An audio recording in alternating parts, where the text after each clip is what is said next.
안녕하세요. 김재수 세무사입니다. 지난번에 어떤 주택의 임대소득이 과세 대상인지 알아봤다면 이번에는 주택 임대소득은 어떤 식으로 과세되는지 그리고 실제 납부세액은 어떻게 산출되는지 살펴보죠. 과세 방법을 한마디로 정리하면 주택 임대 수입이 2천만 원 이하라면 분리과세와 종합과세 중 본인이 선택할 수 있고 2천만 원을 초과하면 종합과세 됩니다. 분리과세라는 것은 다른 소득, 즉 근로소득이나 사업소득, 이자, 배당소득, 연금소득, 기타 소득이 얼마가 되었든지 주택 임대 수입은 여기에 합산하지 않고 따로 계산해 신고 납부하고 끝낸다는 것입니다. 종합과세는 다른 소득과 합산해서 세액을 계산해 신고 납부해야 한다는 것이고요. 예를 들면 은행에 정기예금이나 적금에 가입해 만기가 되면 그 이자에 대해 이자소득세를 공제하고 나머지 금액을 받지 않습니까? 내가 낸 원금의 이자가 100만 원이면 14%인 14만 원의 이자소득세와 그 10%인 14,000원의 지방소득세, 예전 말로는 주민세죠. 를 빼고 84만 6천 원을 수령하게 됩니다. 이 이자소득은 다른 소득과 합산하지 않고 이것으로 모든 납세 의무가 종결됩니다. 주택 임대 수입에 대한 분리과세는 이자 소득처럼 계산한다는 것입니다. 세율도 동일한 14%고요. 차이라면 이자는 은행 창구에서 자동 계산해 은행이 납부해 주는데 주택 임대 사업은 납세자 본인이 계산해서 신고 납부해야 한다는 것입니다. 이자 수입도 2천만 원이 넘으면 종합과세, 이를 금융소득 종합과세라고 합니다. 하는 것처럼 주택 임대 수입도 2천만 원을 초과하면 종합과세 한다고 이해하면 되겠습니다. 분리과세가 좋은 건가 아니면 종합과세가 유리한가 하는 것은 일률적으로 말하긴 그렇습니다만 일반적으로 분리과세가 유리하고 다른 타소득이 아주 적거나 없고 대출, 이자 등 임대사업을 위해 들어간 실제 비용이 분리과세 때 적용될 경비료보다 많다면 종합소득 방식이 나을 수도 있습니다. 분리과세 시에는 세무서와 지방자치단체에 모두 임대사업자로 등록한 경우 60%, 등록하지 않았다면 50%를 임대수익 금액에서 필요경비로 빼줍니다. 이 사업을 하기 위해서 이 정도 비용은 들었을 것이다 라고 인정해 준다는 것이죠. 그 다음에 임대주택을 한 경우는 400만 원, 아니라면 200만 원을 기본공제라 해서 빼줍니다. 그런데 이 기본공제는 주택임대사업을 제외한 종합소득 금액이 2천만 원 이하인 경우만 적용됩니다. 다른 소득이 많으면 못 받는다는 것입니다. 이렇게 계산된 금액을 세율 14%를 곱하여 산출된 액수에 4년, 8년이라는 단기, 장기 임대 등록 요건에 따라 각 30%, 75%를 감면 공제한 것이 납부해야 할 세금입니다. 예를 들어 임대 수익 금액이 2천만 원인 경우에 임대주택 등록을 하지 않았다면 필요경비 50%를 뺀 금액이 소득금액이 되고 기본공제를 받는다면 과세표준이 800만 원이 되어서 세율 14%를 적용 산출세액이 112만 원이 되는 것을 알 수 있습니다.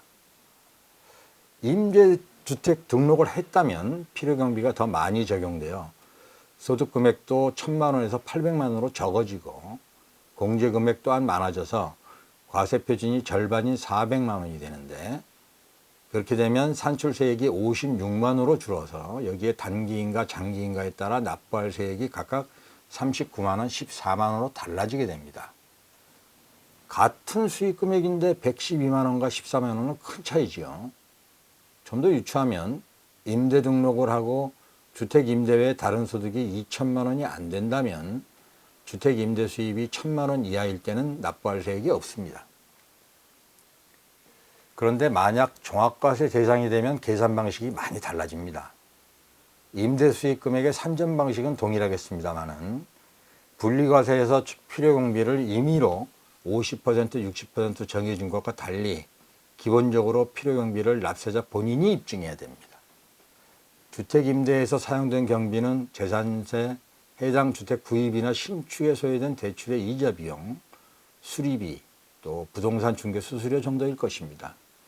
이러한 비용을 증빙, 즉 세금계산서, 신용카드 전표, 은행의 이자 납입 증명 등으로 입증해서 장부를 작성해서 신고해야 됩니다.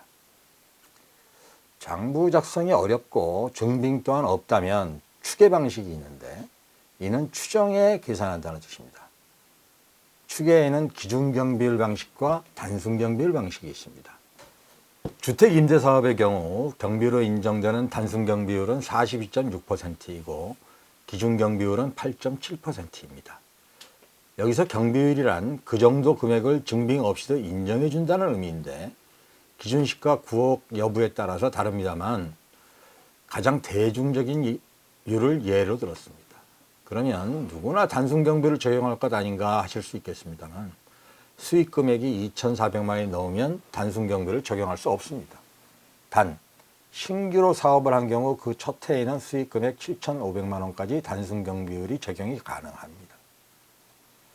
예를 들어 수익 금액을 4천만 원을 했을 때 증빙을 갖춘 필요경비가 1,000만 원이라면 소득 금액은 3천만 원이 되고요. 여기에 본인 외에 소득이 없는 배우자가 있고 70세 이상인 부양가족이 한 분 정도 계신다는 전제에서 소득공제 500만 원을 상정한다면 과세표준은 2,500만 원이 됩니다. 소득세 세율은 1,200만 원까지는 6%이고 4,600만 원까지는 15%이니까 산출세액은 267만 원이 계산되는데 여기에 장기임대라고 가정하여 세액 감면 75%를 적용하면 납부해야 할 세액은 66만 7,500원이 됩니다. 추계의 기준경비율로 동일 조건을 계산하면 91만 2,000원이 되고요. 단순경비율로 계산하면 40만 3,500원이 됩니다. 단순경비율 방식이 그나마 세부담이 적다는 것을 알 수 있습니다만 앞서 말씀드려도 안타깝게도 그 대상이 많지는 않습니다. 분리과세 때와 달리 산출세액이 많아지게 되면 최고 75%라는 세액 감면이 커 보입니다. 분리과세 때에도 그렇지만 이 세액 감면은 조건이 있습니다.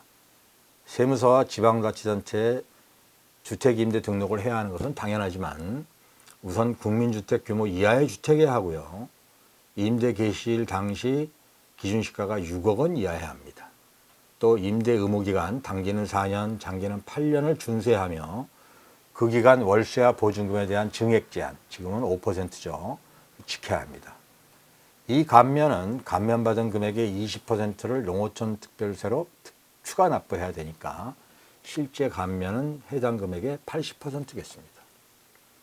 주택 임대 수입 말고 다른 소득, 즉 근로나 사업소득 등이 있다면 일단 주택 임대 수입에서 소득 금액을 앞서 말씀드린 방식대로 구하고 그 소득 금액을 다른 수입의 소득 금액과 합산한 연휴에 일반적인 종합소득세 계산 방식대로 하시면 됩니다. 소득세는 앞서 말씀드린 세율 외에 8,800만 원까지는 24%, 1억 5천까지는 35%식으로 올라서 최고세율이 42%에 달합니다. 여기에 소득세에 붙는 지방소득세 10%를 추가하면 46.2%니까 맞네요. 다른 소득이 많다면 주택임대소득에 대한 세부담도 누진적으로 커지게 될 것입니다. 안 그래도 세금 얘기는 재미없는데 왜 그렇게 자꾸 바꿔서 머리를 아프게 하는지 모르겠습니다. 제 이름은 재수입니다. 한자로는 있을 재에 공부할 수를 씁니다. 항상 공부하라는 뜻이네요. 조부님이 손자 이름 지을 때 이 녀석은 세법이 매년 바뀌어서 계속 공부해야 하는 세무사가 될 것을 미리 아셨나 봅니다. 우스개로 정부의 정책이 있다면 우리에겐 대책이 있다고 합니다만 바뀐 정책에 순응하면서도 불필요한 지출을 줄이려면 공부하는 대책밖에 없을 것 같습니다. 감사합니다.